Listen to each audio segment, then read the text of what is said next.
Mm.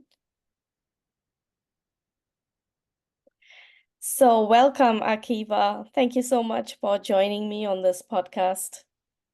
Thank you for having me and inviting me. Yeah. So, it's been 9 months since the start of the war with Hamas, and Israel is now facing a multi-front war. How are you doing? Well, it's ups and downs. Some days are a bit like normal where I am because I more isolated area, I say, but usually if I'm in my house, but when I read the news and everything, and some days are more extreme than others. Just like a week and a half ago. Buried a son of friends of my family from the city I grew up in. Oh.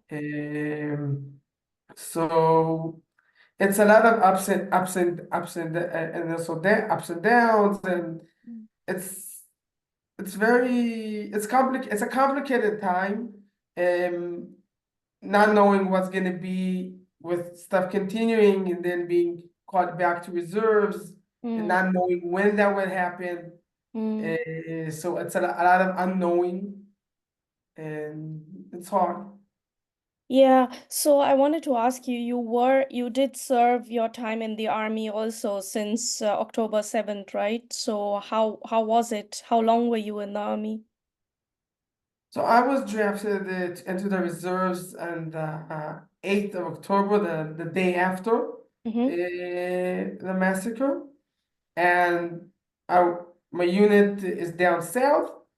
I was in for almost 100 days at the first round. Um, I serve in the it's like a rabbinic unit inside a tank unit. Mm-hmm. So I'm in charge of all of the religious items and stuff like that, and also God forbid, but in the war, of course, they needed us too, is taking care of the deceased. Oh. In the first week of the war, I even supported a different unit from the rabbinical unit of the army, and we have to clean up some tanks that were brought to our base from the border to collect every drop of blood Mm. of the deceased, bring it to a burial. Um, that was for like 2 days that we worked hard on those tanks. Mm. Um, but other than that, I didn't really need to take care of deceased. There wasn't nothing happened in my area. Mm-hmm. I was caught back for another almost 50 days by the border of Gaza, Mm-hmm. um, serving in the more taking care that the soldiers will be able to eat kosher Mm-hmm. in the kitchen, which is also very important. Yeah, of course. Mm. I I didn't serve in combat, but still needed to be in more units are called up, so also the support units come with them. So if Yeah. our tanks are out there and our soldiers are out there, they need us too. Yeah, absolutely. But when you were called on the 8th of October, and for our listeners here who have probably most of them are living in the West and they can't really relate to the practical aspects. So I'd like you to share a bit. You are a family father, you have small kids, right? So for your wife, I mean, how was it on 8th of October when you heard that you have to go to the south of Israel and just the day before you had the most horrific attack? Well, it was very hard. It Mm. was very hard. Also, the knowing that I need to go down south. I remember that morning driving down towards my base, past the the area of the city of Ofakim, Mm-hmm. which was invaded actually Mm. that the day before. I remember seeing people driving with their guns out the windows, and really like everything was so tense. Mm. my wife was, of course, she was worried. She was worried all the time. Mm, Um, and it was really hard, but I have to say that the community, our community and our settlement, Har Bracha, is mm, very was it was very supportive and still is very supportive of all of the families that that the husbands were called up to the reserves. mm, Even now, as we talk, yeah. there's hence so many of my neighbors Mm, are serving up north, down south, by the Lebanon border, by the Gaza border, inside Gaza, and the community is supporting them very much, and I'm so thankful to be part of a supporting community. yeah, that is just great. It's like one big family, right? And also, I guess where you live, it's even a more tight-knit community. So my next question is, could you tell us where exactly you live and what do you do, but where you live? Because it's in Judea Samaria region, but where, So I I mean, I live, don't know your exact yeah, address, of course, yeah, but like tell us about the area. Hmm. yeah. So I live in Samaria, Mm, in a small community called Har Bracha, the Mount of Blessing. mm, It's on what's called Mount Gerizim, mm, over the city of Shechem, of Nablus, mm, um, in the center of Samaria. It's a very, in Hebrew, we call this area Gavahar, like the back of the mountain. mm, It's it's this where we have like a four communities, um, not a lot, spread out in different areas around not around Nablus from different sides.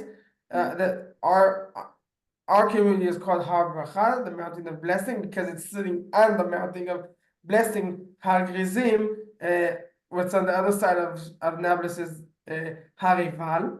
And mm, then there's three other communities too. It's Har, Itamar, Elon More, which are all in that area. Um, I live here. I'm in this area for like 10 years. 5 years ago, I married my wife and raising two children in the community. It's a very nice, around almost 500 families. mm, We hope one day to become a city. So they're building buildings more than like private homes. mm, Um, but it's very nice. It's a bit hard with the commute sometimes and stuff like that, but really connect to the place. mm, So it's just great. So we live here.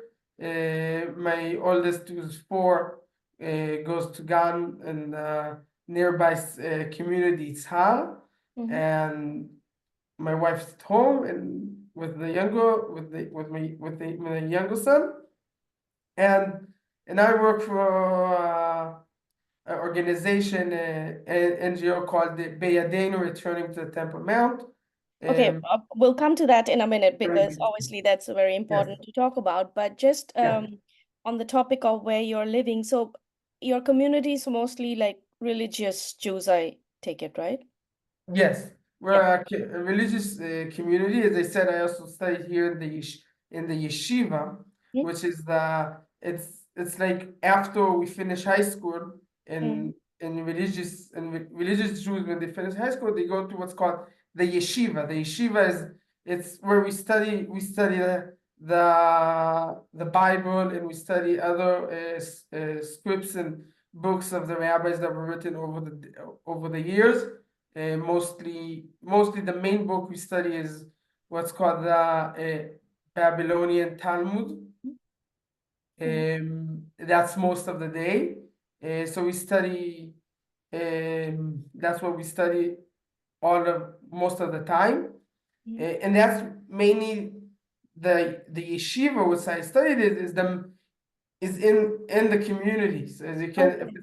if it's 500 families, the yeshiva is very influences the different families, and most of the families in our community are connected somehow to the yeshiva.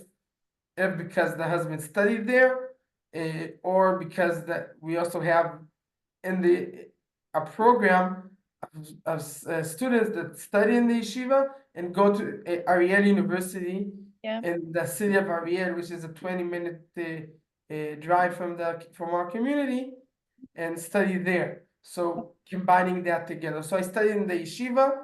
In the middle of that, I did what's called the Hesder program, which is an Israeli program where I study for a year in the yeshiva, Mhm. and then I go and serve in the IDF for a year and a half, and then I go back to the yeshiva for another 2 years, and then I'm done with the yeshiva and I'm done with the program, and that's the whole program. So I Okay. did this program, and then I continued and studied in the university in Ariel.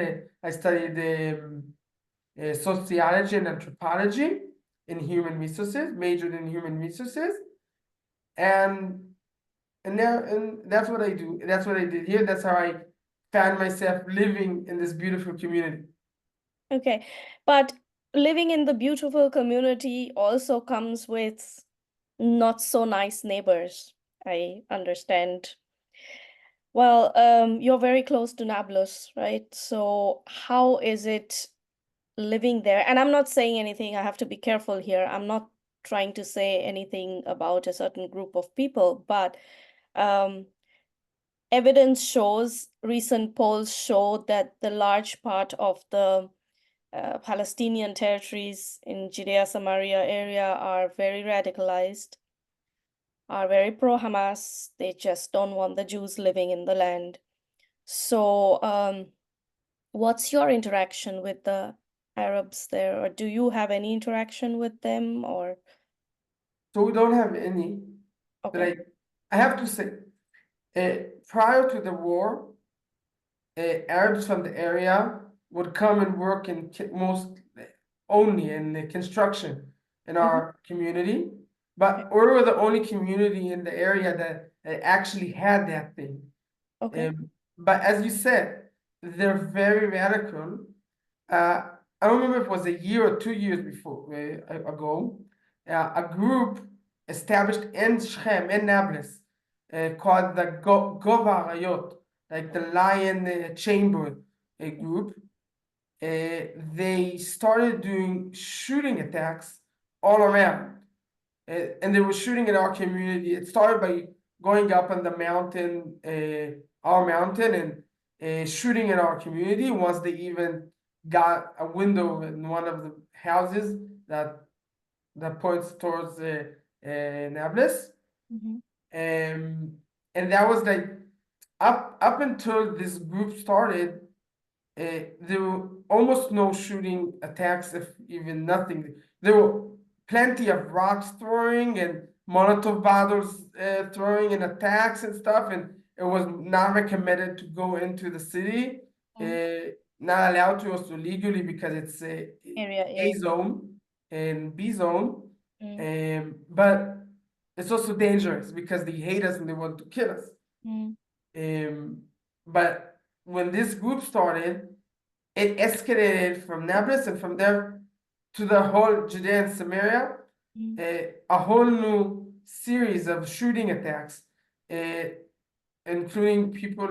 There's actually two young boys from my community that were murdered in the nearby Arab city called Khawara, Mm. which is between Nablus and the city of Ariel. Mhm. We used to need to drive through that city in order to get to our community. And the Mm. army would protect, but how much can you protect when somebody really wants to kill? So it's just a war zone. They try, they fight, you never can have 100% when you're inside there. Um, When you're in your car also, you mean? yeah, and the Yeah. army tries to protect. The army has a lot of succeeding. They go into the cities, they try to get them, but they, of course, hide. And just like we see months and months now in Gaza, but also in Jenin and in Tulkarem, they're so established and they're so Mhm. strong. mostly stuff that started already in the beginning of the 90s Mm, with the Oslo agreements, that they're so based with weapons and they have so many weapons that it's like endless. It's yeah. really endless. Um, in the middle of, like, actually after those two boys were murdered in Hawara, they started working. They approved to build a bypass road, Mm, and in the middle of this Cold War, they opened it, and now we don't need to drive anymore through Hawara, which made it much easier to get the community yeah. to our settlement, and it's it's wonderful. We don't need to drive through the city, and I have to say it's good for them too, Yeah. because when people want to live a good life, you don't want a big highway driving through a city. So it's good for them, the bypass, too. Okay. Well, I think people living outside of this area is very hard to even imagine. But I mean, I've driven on some of these roads in Judea and Samaria, and I remember being feeling so nervous just when we passed an Arab village simply because I don't know. I mean, unfortunately, I know of people who have been killed, so it's just sad, and that's the sad reality. So, well, thank you for sharing your views and a little bit of your life there. Now, going back to your work, which you briefly mentioned that you work for Beyadenu. Okay, introduce us, please, what it is and what you do there. Okay, so Beyadenu is a nonprofit organization that we already work for about different names and groups and people are already working for almost over 10 years um, to connect the Israeli society and then the whole world to the importance and the unique special thing of the Temple Mount. Unfortunately, the Temple Mount in Israeli society is forgotten for different reasons, that also halachically religious reasons. Uh, some Jews do not ascend to the Temple Mount. Um, and what happened was that over the years, the Western Wall, which is actually a small part of the Western Wall of the Temple Mount, which is very small for all of the big Temple Mount, became like that's the holy part and not more. So we work to change that. And first of all, in Israeli society before anything else. And after that, we also work to change the reality of the sovereignty of the Temple Mount, because when we left it, and we gave the control and the management to the Waqf, the Jordanian Waqf, um, they do there whatever they want. And today, Jews cannot pray on the Temple Mount, do not have freedom to walk wherever they want. They're very limited in their hours. That's also tourists, not only Jews, about the times.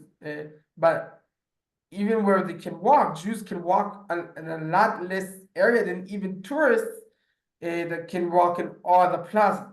Mm, So we fight to change that. We go to court. We go to the parliament, to the Knesset, and we fight to change it. We work a lot on social media, and we do signs and stuff, and we advertise about it, and we invite people to come, and we have guides on the Temple Mount, and in those limited hours to guide the different Jews that come and show them around and explain how it is holy for Jews, and we connect them and we connect everybody to to what used to stand there, the temple, the the first temple, Solomon's temple, and the second temple, Herod's temple. Um, so that's what we do. In the past years, stuff changed, but slowly, and a lot because of the pushing that we do, and the pushing of just people coming and wanting to go up to the Temple Mount. Right. so stuff changed Mm, slowly, but there's still a lot to do and a lot to expand. mm. And I mentioned that the Waqf is the manager over there, and the Waqf, and we already know different people already show in different places how the Waqf has Hamas connections. Right. So So just 1 minute. Just to give some context. So in 1967, when Israel actually won the war, but for the sake of peace, they gave up this area and handed it over to the Jordanian Waqf. So that's the Islamic control yes, over the yes. sovereignty of the Temple. Any holy land Mm, of the Muslims, meaning mosques and different places that are holy for them, they have what's called the Waqf, which mm. is in charge to manage it, and Right. which isn't supposed to be something bad. It's actually Mhm. something good. Yeah. It can be good. Yeah. That what happened in the Temple Mount is that because they made it their symbol about as long as we're not there, Mm, so we're gonna hold on that you won't get it.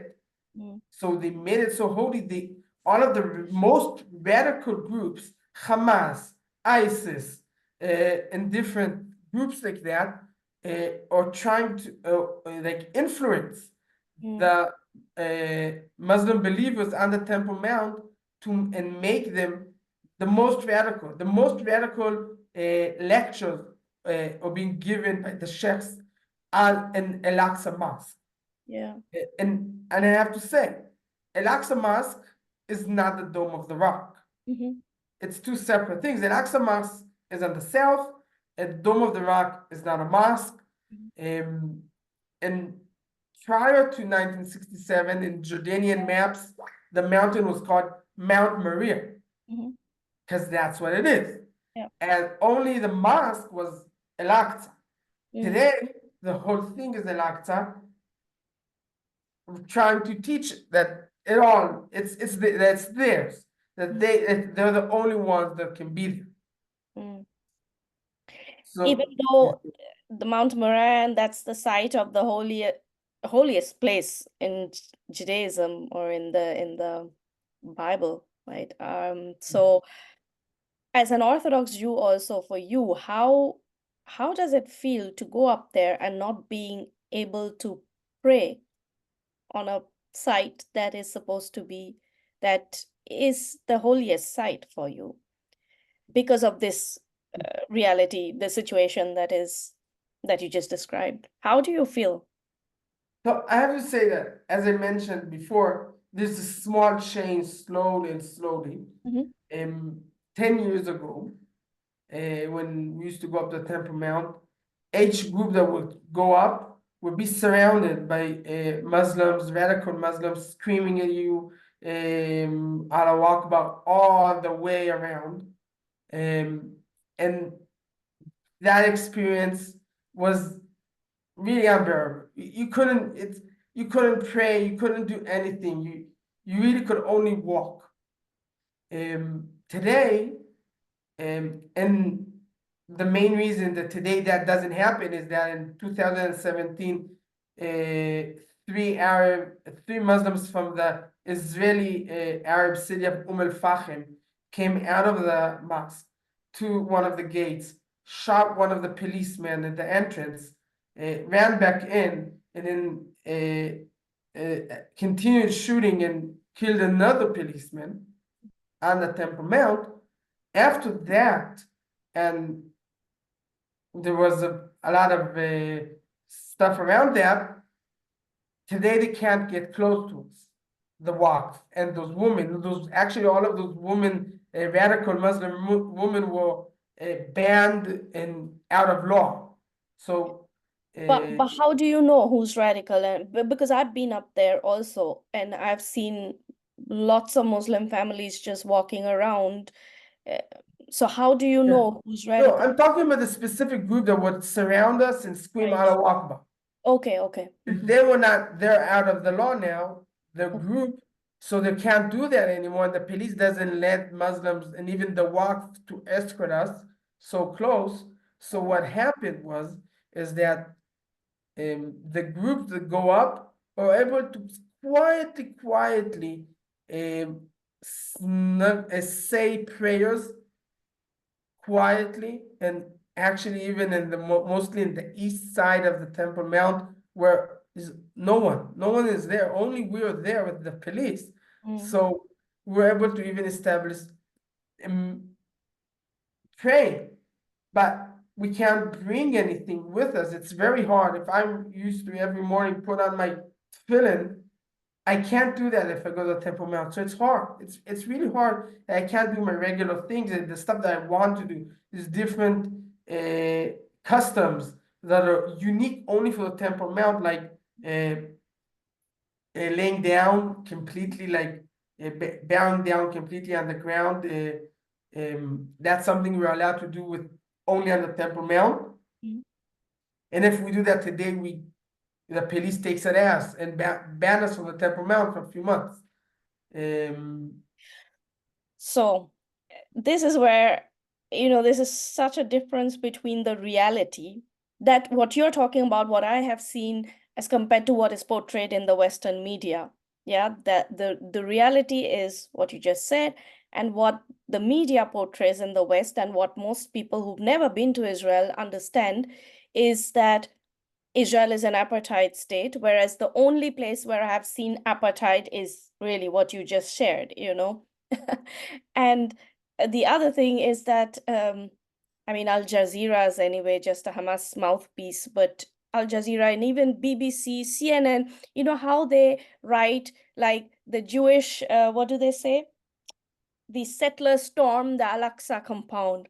It's Storm. not them What is actually. That's storm? what they get. That's what they get from the Arab East Jerusalem Arab centers Mm-hmm. that write on Facebook and Twitter that settlers stormed the Al-Aqsa Mosque. And I actually that connects to what I mentioned, that today they consider the whole plaza a mosque. So, and they of course want to show us as we're so evil, we were storming the mosque. Which actually we're not storming a mosque. We're going outside of the mosque. But they get it from those East Jerusalem centers that are connected to the Waqf and connected to the Muslims who want us out of there. And then they claim that we stormed the mosque. But actually, we don't do anything. We don't go into the mosque. We're not interested in the mosque even. Yeah, well, you run from Beyadenu, you also run tours. You have tours with guide, also for English speaking tourists, right? Yes, we have guides mostly in Hebrew, Mm-hmm. but we also guide in English when like mostly when people sign up in advance, and we find where was available to guide in English. Some of our guides speak English too, and we have different other activists that can guide in English if they have enough notice and they can schedule the day to schedule in English. And we on the holidays and the Jewish holidays, we do special tours in English and in Hebrew, like VIP tours that we invite people special to come and experience the Temple Mount, and that's our main thing Right. is this coming there. Well, I thank you also that you organized a tour for my husband, and yeah, that was really nice. So yeah, he got to experience a lot. So thank you. Now, as an Orthodox Jew, or as a Jewish person, what does a third temple mean to you? Well, that's actually a very complicated Mm-hmm. thought, because in one side, like I have friends that go up to the Temple Mount who already like today, let us bring a calf, a sheep, a goat, build an altar over there on the plaza, and do sacrifices like they did 2,000 years ago. Right. And I have other friends I more connect to that, Mm-hmm. which see the Temple Mount is the temple itself is a idea. My Mm-hmm. rabbi and our in my community in Har Bracha, his name is Rav Eliezer Melamed. He speaks a lot about how each part of the temple, if it's the altar, the big altar, the golden altar, the everything represents a idea. If it's the idea of studying the Torah, if it's the idea of having families, if it's the idea of working, of studying and knowing all of science and everything has its place, and the temple represents those different ideas and shows what's the most important, and what's more inside is more important. And then as you go outside, is different ideas. Everything has its place. And when the temple is built, it makes everything else in the world become better. So if we think about it, and the temple is really a place of peace. Of everybody would come, everybody used to come there then, and it had and hope that the temple will be a place where all the nations will come and be and unite and be together. It's really just it's a center place where all the ideas come together and influence the whole world to one special thing. And today we don't have one place like that that gathers all the different ideas of the world. Everything, whatever is more holy and whatever you can think is more secular, everything comes together. And when we have the temple, it will make everything much more holier. Right, and that is the Messianic era that you're talking about, right? With the coming of the Mashiach, and everything will be Yeah, when like will be everything will perfect. be better. Like Right. I even when I think about it, I don't even think about a person Mm-hmm. specifically. It always goes around the ideas. That's Okay. how when I see the temple and Mashiach and everything, it's all around ideas. It's all about ideas. It's all about making the ideas come together, unite together, being in peace together. Mm-hmm. But now this is a very important point that you mentioned, and I think it's important for our listeners or anybody else to know is that what the Jews are looking for is not what the non-Jews or many non-Jews claim about the Jewish supremacy. No, because with the temple, what you're looking for is a place of peace, as you said, where all the nations can come. And yeah, this is a house for all the nations and not just that, okay, only the Jews come and control everything. Because that's the narrative that the other side, let's say, wants to present, which is not right. So thank you for mentioning that it is supposed to be a place of peace, right? And really that's the only thing that's going to bring about real peace in the end. Yeah, I think that's what's the most.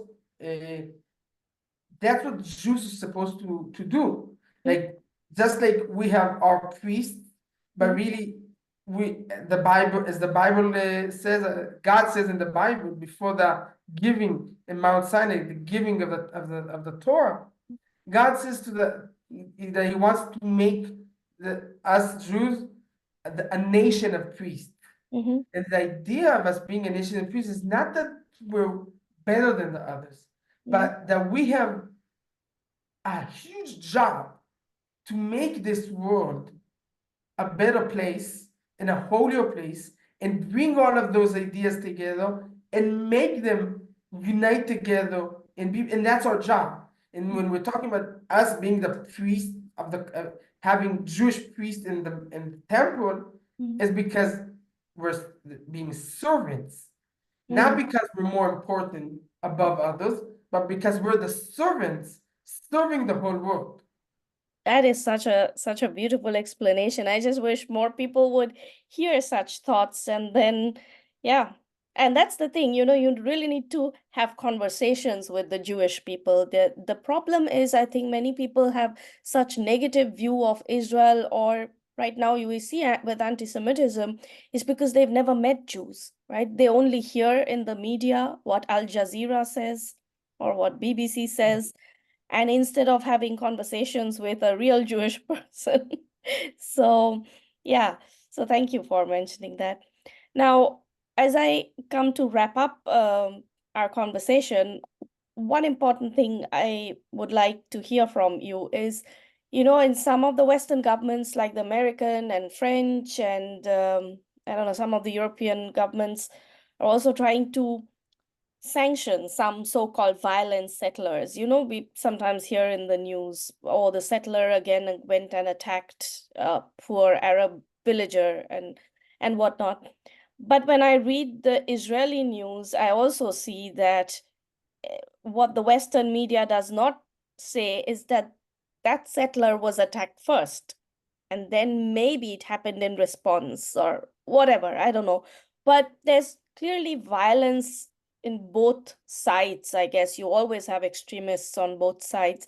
But what are your thoughts on this whole issue of settler attacks and violence? And Look, violence is something that is not allowed. It's need to have. We can't have it. And there's more than 500,000 Israelis who live in Judea and Samaria. mm, They wake up in the morning, they send their kids to work, to go to school. I mean, they send their kids to school, they go out to work, they live a regular life. They're regular people and they want to have a quiet life. And then they drive home and a violent Arab from that in his school, they were taught in the schools of the Palestinian Authority, they're teaching that Jews are like monkeys mm, and that they don't have any place in the world, goes out and throws a rock at their car and tries to kill them. mm, Molotov bomb. And then groups will arise and start shooting and mm, killing. And people or they stab Jews. A few years ago, one of my rabbis in over here in the community was stabbed to death on the way home. oh, When he was on the way for a celebration of the of his wife's nephew was born, and they were doing the Brit Milah after 8 days, the ceremony, and he was stabbed to death. And we just want to have regular life. mm, Then, in the meantime, the other side they teach to kill Jews. That's what they teach. mm, The violence is much more extreme appointed to us mm, by groups and by the Palestinian Authority itself, who pays families of those that try to kill Jews, yeah, or if they're sitting in prison, they pay them salaries mm, uh, every month, and they teach in their schools to kill Jews. So it's not even.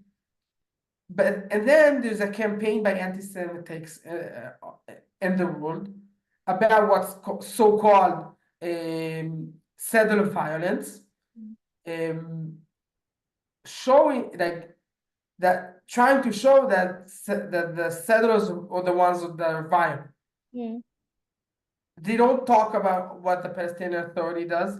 They don't talk about the amount of rocks and shooting and Molotov battles and stabs and runovers with cars that happen daily yeah, in Judea and Samaria.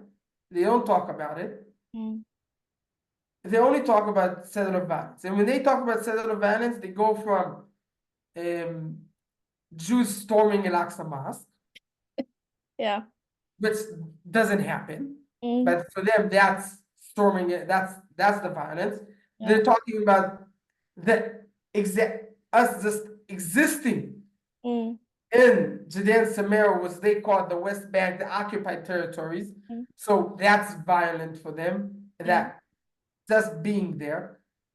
The actions of our army, which is one of the most moral armies in the world, for them, that's violence. mm, And all of that is wrong because it's not. It's protection.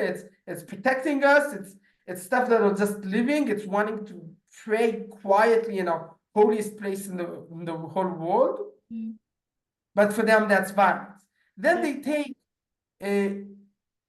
some videos of very specific hilltop youth who are confused.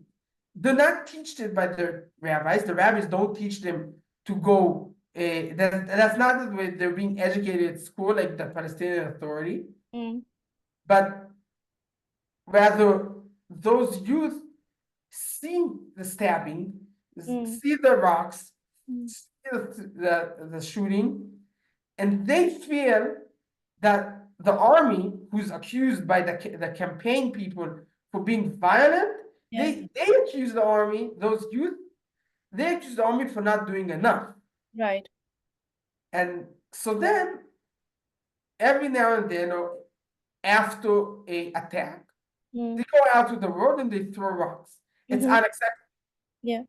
I was witness to something like that after a neighbor of my parents was killed in one of the settlements down in by Hebron. Mm. I was on the way home from Jerusalem to my community, and I experienced youth like that throwing rocks. I Mm-hmm. was almost in a car accident because of that. Mm. Thankfully, no one got hurt, and everybody was able to run away, and they escaped because somebody, actually, an Israeli, shot in the air with a gun to make them run away. Yeah. And it's unacceptable doing that. But to take that and to do a campaign Mm. about people that are building houses.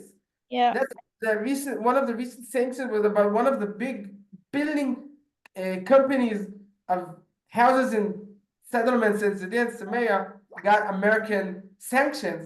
Mm. There's no connection between the two. Yeah. We don't connect to those, like, even most of those youth, hilltop youth, what they do every morning, they live in the mountain with like almost nothing, with a few goats. They Mm. walk the goats out, come back at night, Mm. very modest lives with almost nothing, just Mm. just working and not connecting to the land. Right. But there are a few people, youth, and maybe they get some can like they get some the people that say, yeah, you're going the right way and stuff, but they're very minor and they're very not connected, and there's no connection between that Yeah. and from the other side, the big violence of settlements campaign that caused sanctions, and then why are the sanctions happening? Even if there's a few of those, our police and our the Shabak, like security, the Mm. security organizations takes them and puts them in prison with no trial.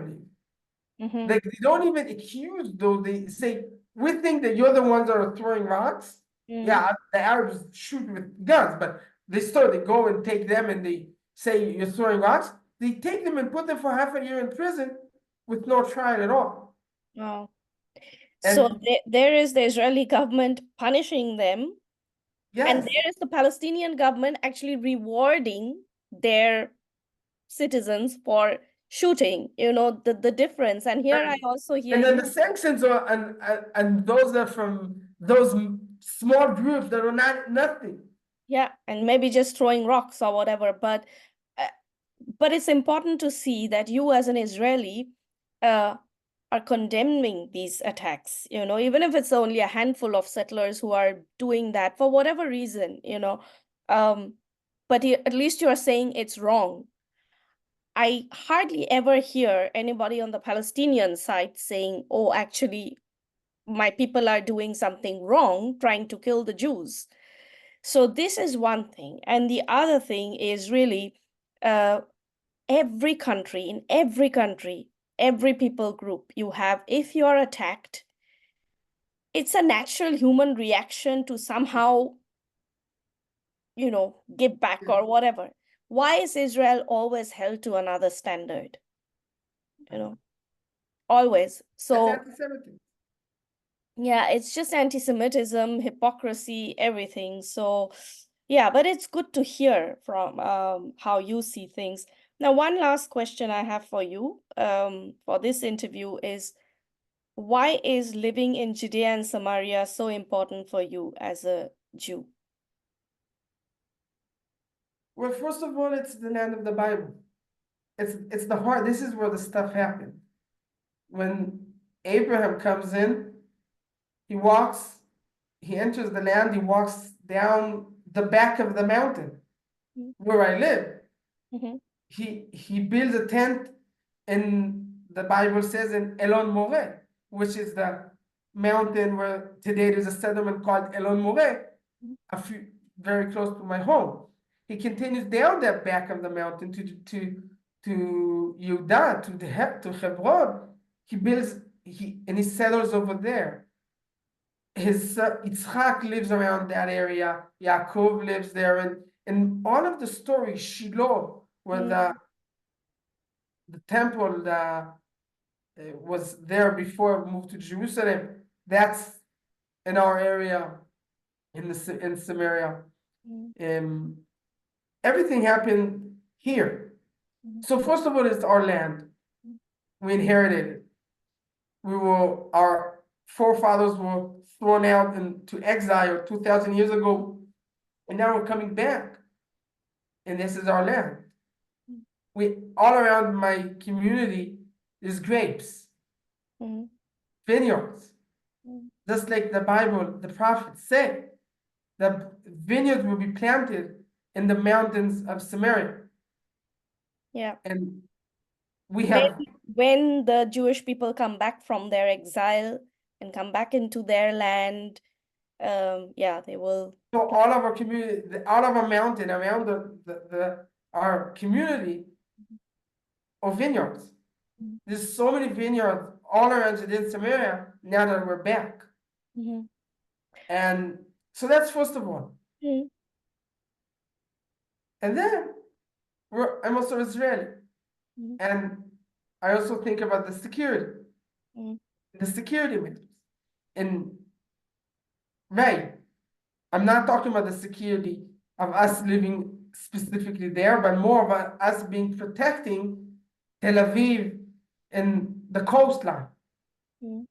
Which, if we wouldn't be there today, just like they're shooting rockets from Lebanon to the northern area and from Gaza to the south of Israel, they would be shooting rockets and Ben Gurion Airport and Tel Aviv and all the embassies over there on the coast and all of the population over there.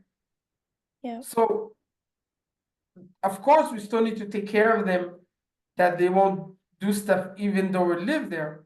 But it's easier to take care of terror when there's also settlements. It's not the only thing. It's not enough. I don't think that today, in the reality of in the middle of the war, we need to go and build settlements back in Gaza like they were almost 20 years ago. Maybe in the future, not now. But I do think that now that the evidence of us being there right now, and Judea and Samaria, does help the army to plan and motivates the army to protect us and protect and fight and get the terror before it slides into to the coast and to the main part of Israel. They try more, and it's and they try to do that more. So it's also a security reason, but that's on the side. The main thing is that really we inherited it and we're back after 2,000 years. It's our land. Whoever wants to live in peace with us, welcome. Our hand is open, but they need to really live in peace. Yeah. That the Oslo agreements were not peace agreements. They were war agreements. They got weapons and they used the weapons against us. And when we pulled out of Gaza, they used that to establish the Hamas government and attack us and kill and kidnap. And if they wanted a state, they had many opportunities. They never wanted a state. They just don't want Jews there. Right.